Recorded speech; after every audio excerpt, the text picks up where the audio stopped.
Hello everyone, good evening, welcome back to my channel. নতুন একটা mini ব্লগে তোমাদের সবাইকে জানাই স্বাগত। আজকে বাড়িতেই বানিয়ে ফেললাম মনজিনিস বা মিও আমরের মতো চিকেন প্যাটিস। কড়ার মধ্যে সামান্য তেল দিয়ে তার মধ্যে চিকেনের কিমা, পেঁয়াজ কুচি, আদা রসুন বাটা, নুন, গোলমরিচের গুঁড়ো আর সামান্য মধু দিয়ে ভালো করে নাড়াচাড়া করে নিয়ে রেডি করে নিয়েছি পুরটা। তারপর অলডি থেকে আমি একটা এরকম চিকেন প্যাটি র্যাপ নিয়ে এসেছিলাম, সেটাকে 5 ভাগে ভাগ করে মধ্যিখানে পুর দিয়ে বিভিন্ন ডিজাইন করে দিয়েছি।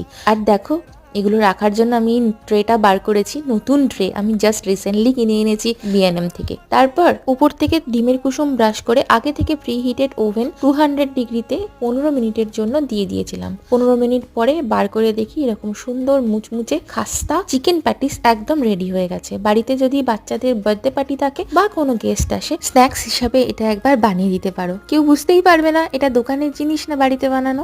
রেসিপিটা কেমন লাগলো অবশ্যই জানিও। টাটা।